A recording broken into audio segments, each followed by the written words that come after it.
It's Wednesday, March 3rd, and it's time for your Barbados Today morning news update.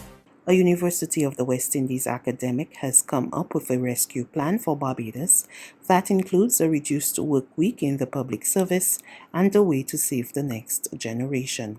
Director of the Sir Arthur Lewis Institute of Social and Economic Studies, Dr. Don Marshall, suggests that such a plan should go hand in hand with a new development model best suited to cover the COVID-19 crisis period, which he forecasts will last at least another 3 years. I actually do believe that we have a golden opportunity as a country and as a region to remake the development modeling and priorities afresh. We have a chance to advance human dignity and to talk about things like a reduced work week, and talk about new models of development or new sectors for which we can have some emphasis on value added. I think we can have these conversations where before an all-out services-based model predominated and what passed off as economics was engaging in merchant capital activity and tourism-based activities. Dr. Marshall also explained his recommendation for a reduced work week in the public sector. We have an opportunity to start to revise what we mean by a 40-hour work week. Is that necessary? Do we need a 40-hour work week right across the public sector? I mean, don't we want to encourage the public sector to map out home agriculture, to start businesses and so on? Don't we need to relax some of these rules around what they can do and give them opportunity to work, say, 7 to 2 in the afternoon and pursue some other kind of entrepreneurial self-employment opportunities, as well as give opportunities for quality time with raising our children. Certainly our children in 2020 and 2021 would have been affected by the not being able to attend school, So we need a period of time. So now is as good a time as any to start thinking about reducing that 40-hour work week. Teachers are experiencing burnout as they continue to deal with a mostly new online teaching format, poor student attendance, and frequent internet connectivity issues. That's according to President of the Barbados Union of Teachers, Pedro Shepherd.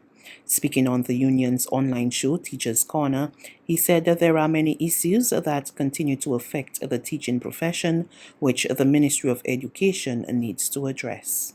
What we do not appreciate, though, is the fact that the ministry seems not to be taking on issues of stress with online teaching, the physical and psychological impact it's having on our teachers, students, and I believe even parents, as they too are complaining seriously. At the beginning of this term, it was raised and discussed the possibility of having a break for both students and teachers. We are now into week 7.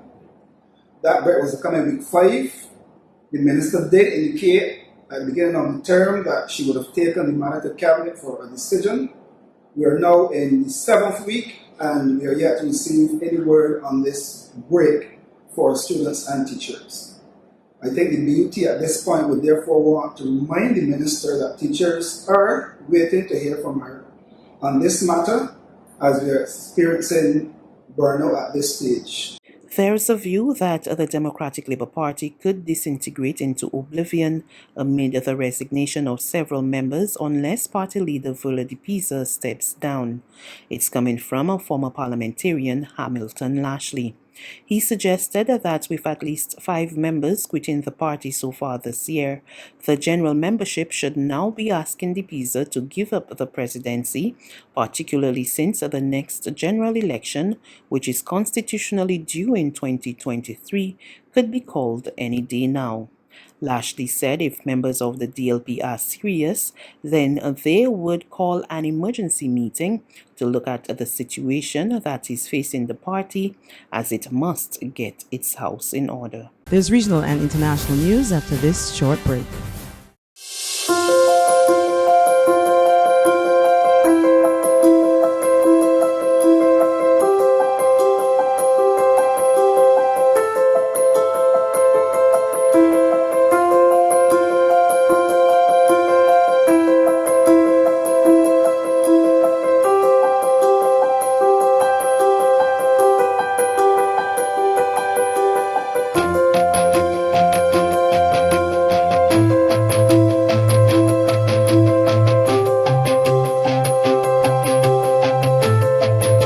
Barbados Today, news you can trust.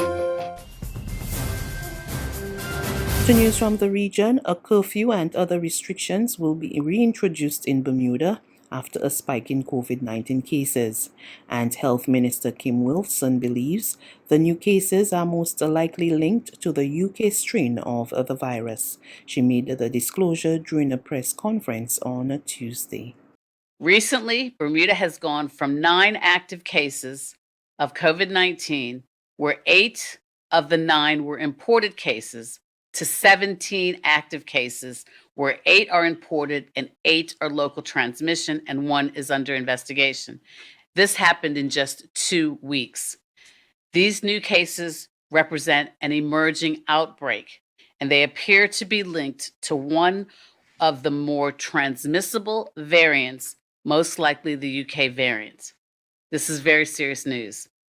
As investigations into this emerging outbreak continue, the number of cases has also increased, and the risk of transmission that increases with large gatherings of persons presents a clear and present danger. Meantime, Premier David B.U.T disclosed that the curfew will be imposed from tonight.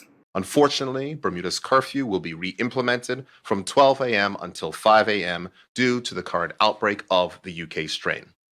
Due to the reimposition of curfew, unfortunately, all businesses will be required to close again at 11 p.m.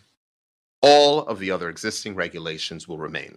Maximum number of persons for group gatherings in a public or private setting will be 25.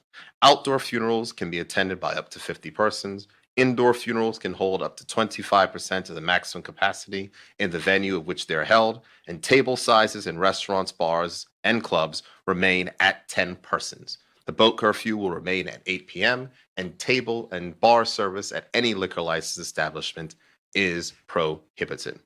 And finally, Texas gets set to roll back all COVID-19 restrictions, including ending a mask mandate and allowing businesses to fully reopen, despite concerns by health experts. More from CBS News. The Johnson vaccine arriving at vaccination sites like this one is a game changer, but it's coming as COVID restrictions are being canceled. Here in Texas, it's back to business in just 8 days, in a state where the infections per capita are among the highest in the U.S. On the ground and into arms. But as the first Johnson & Johnson vaccines are delivered and administered, the Texas governor late today announced he's rolling back all COVID restrictions. It is now time to open Texas 100%. Also, I am ending the statewide mask mandate. And the Lone Star State is not alone. This new order removes all of our county mask mandates and allows businesses to operate at full capacity. Public health officials warn it's too much too soon. If we lift the restrictions now, we're just asking for another wave. And remember, every time we get another wave, people die. Now is not the time to be lifting our restrictions.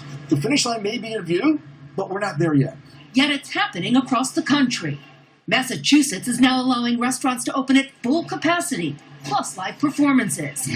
On Wednesday, San Francisco will allow indoor dining for the first time in months. And in Chicago, bars and restaurants can stay open until 1 a.m.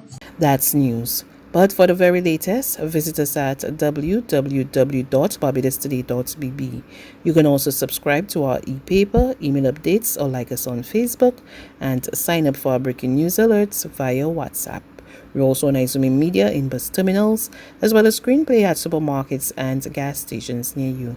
And you can also hear us on Mix 96.9 FM and Capital Media HD 99.3 FM.